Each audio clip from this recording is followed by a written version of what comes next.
Hi అండి, welcome back to our channel. ఈరోజు మన వీడియోలో చాలా సింపుల్గా టేస్టీగా మెంతికూర కర్రీని ఎలా చేసుకోవాలో చూపించబోతున్నాను. చాలా బాగుంటుందన్నమాట. కొత్తగా డిఫరెంట్గా ఉంటుంది. ట్రై చేయండి. పిల్లలు ఆకుకూరలు తినడానికి ఇష్టపడకపోతే ఈ విధంగా ట్రై చేయండి. ముందుగా అయితే స్టవ్ ఆన్ చేసుకొని స్టవ్ పైన కడాయి పెట్టుకొని 2 టేబుల్ స్పూన్ వరకు ఆయిల్ వేసుకొని అర స్పూన్ జీలకర్ర, అర స్పూన్ ఆవాలు వేసుకోవాలి. ఇలా వేసుకున్న తర్వాత ఆవాలు జీలకర్ర చిటపటలాడేంత వరకు ఉంచేసుకొని ఇప్పుడు సన్నగా కట్ చేసి పెట్టుకున్న ఒక పెద్ద ఆనియన్ని ఈ విధంగా స్లైసెస్గా కట్ చేసేసుకొని వేసేసుకోవాలి. ఇలా వేసుకున్న తర్వాత దీన్ని ఫ్రై చేసుకోవాలన్నమాట. స్టవ్ని లో టు మీడియం ఫ్లేమ్లో పెట్టేసుకొని ఈ విధంగా ఫ్రై చేసుకోవాలి. తర్వాత 2 పచ్చిమిర్చిని స్లైసెస్గా కట్ చేసేసుకొని వేసేసుకోండి. ఈ విధంగా వేసుకున్న తర్వాత ఇది లైట్గా ఫ్రై అయిన తర్వాత 2 పెద్ద టొమాటోల్ని తీసుకొని చిన్న చిన్న పీసెస్గా కట్ చేసేసుకోవాలన్నమాట. ఇలా కట్ చేసేసుకున్నా పర్లేదు, లేదంటే మిక్సీ జార్లో వేసుకొని గ్రైండ్ చేసుకున్నా సరే అయిపోతుందన్నమాట.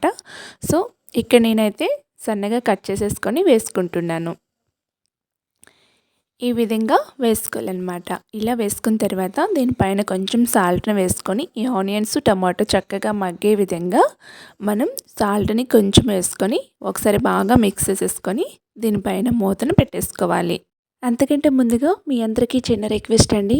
మన ఛానల్ని ఎవరైనా సబ్స్క్రైబ్ చేసుకోకపోతే వెంటనే సబ్స్క్రైబ్ చేసుకోండి. నెక్స్ట్ మూత పెట్టేసుకున్న తర్వాత నేను ఇక్కడ మెంతికూరని చిన్న చిన్నగా కట్ చేసేసుకున్నానండి. అంటే ఆకులన్నీ తీసేసి చిన్న పీసెస్గా చేసేసుకున్నాను అనమాట. ఇలా చేసుకున్న వాటిని వాటర్లో వేసి నీట్గా వాష్ చేసేసుకోవాలి. ఇప్పుడు టమాటా ఆనియన్స్ చక్కగా మగ్గిందో లేదో ఒకసారి మూత తీసి చూసుకుందాం. ఇలా మూత తీసిన తర్వాత ఆనియన్స్ టమాటా అయితే చక్కగా మగ్గిపోయండి. దీన్ని కొంచెం మనం గరిటెతో ఈ విధంగా స్మాష్ చేసేస్తే అయిపోతుందన్నమాట. చక్కగా మంచి గ్రేవీగా వచ్చేస్తుంది. లేదు అనుకునే వాళ్ళు మిక్సీ జార్లో వేసుకొని గ్రైండ్ చేసుకున్నా సరే మంచి గ్రేవీ వస్తుందన్నమాట. సో ఈ విధంగా చక్కగా మిక్స్ చేసేసుకోవాలి.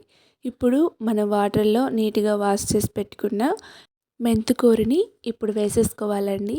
సో మెంతికూర ఆకులుగా ఉంటేనే మనకి బాగదని చెప్పేసి నేనైతే ఆకులన్నీ చిన్న చిన్న పీసెస్గా చేసేసానమాట. మీరు ఆకులతో వేసుకోవాలన్నా సరే వేసేసుకోవచ్చు.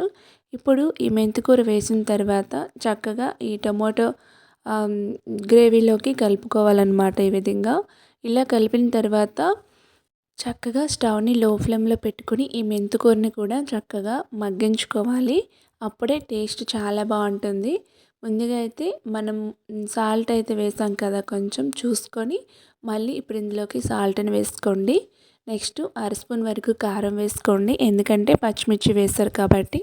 హాఫ్ స్పూన్ పసుపు ఇలా వేసుకున్న తర్వాత చక్కగా దీన్ని మళ్ళీ మిక్స్ చేసేసుకోండి. ఈ విధంగా మిక్స్ చేసేసుకొని స్టవ్ని లో ఫ్లేమ్లో పెట్టుకొని దీనిపైన మూతను పెట్టేసుకొని మీరు మగ్గించుకున్నారంటే చాలా బాగుంటుందండి. పిల్లలు ఆకుకూరలు తినడానికి అస్సలు ఇష్టపడరు కదా, అలాంటప్పుడు ఈ విధంగా చేసి పెట్టారంటే వాళ్ళు చాలా ఇష్టంగా తింటారనమాట. సో ఇప్పుడైతే మూతను తీసేసుకున్నాక చూస్తేనే కూర అంతా కూడా చక్కగా మగ్గి ఇంకా టమాటో గ్రేవీలోకి కలిసిపోయింది కదా. ఇవంతా కూడా ఇంకా 2-3 నిమిషాల పాటు ఈ విధంగా చేసేసుకొని మీరు ఏవైనా మసాలాస్ యాడ్ చేయాలంటే యాడ్ చేసుకోవచ్చు. సో ఇప్పుడైతే గ్రేవీకి తగ్గట్టుగా వాటర్ని వేసుకోవాలి. నేను చిన్న గ్లాస్తో హాఫ్ గ్లాస్ వరకు వాటర్ వేసానమాట. వాటర్ వేసేసుకొని మూతను పెట్టి ఇంకా 2 నిమిషాల పాటు స్టవ్ని లో ఫ్లేమ్లో పెట్టుకొని కొంచెం ఆయిల్ పైకి ఈ విధంగా వస్తుంది అనేటప్పుడు స్టవ్ని ఆఫ్ చేసేసుకోవటమే. చక్కగా మంచి గ్రేవీ కర్రీ రెడీ అయిపోయిందండి. మెంతికూర 2 టమోటాలతో గ్రేవీ కర్రీ అయితే చాలా ఈజీగా చేసేసుకున్నాం కదా. నేనైతే ఇక్కడ ఎలాంటి మసాలాలు వాడట్లేదండి. సో మీరు వేయాలనుకుంటే వేసుకోవచ్చు. అలా ఫైనల్గా అయితే నేను కొంచెం ధనియా పౌడర్ అయితే ఇక్కడ వేస్తున్నాను. ఇంకే వేయట్లేదన్నమాట. గరం మసాలా ఇంకే మసాలా అయినా సరే మీరు యూజ్ చేయొచ్చు, మీరు వేయాలనుకుంటే బాగుంటుంది. సో నేనైతే కొంచెం ధనియా పౌడర్ ఒక అర స్పూన్ వరకు ధనియా పౌడర్ వేసేసుకొని మిక్స్ చేసేసుకున్నాను. చాలా టేస్టీగా ఇంకా ఈజీగా చేసుకుని మెంతికూర గ్రేవీని చూపించాను కదా. సో మీరు కూడా తప్పకుండా ఈ గ్రేవీని ట్రై చేయండి. చాలా అంటే చాలా బాగా వస్తుంది ఫ్రెండ్స్. మరి వీడియో నచ్చింది అనుకుంటున్నాను. నచ్చినట్లయితే లైక్ చేసి, షేర్ చేసి, సబ్స్క్రైబ్ చేసుకోండి. Ready to eat. Thank you for watching.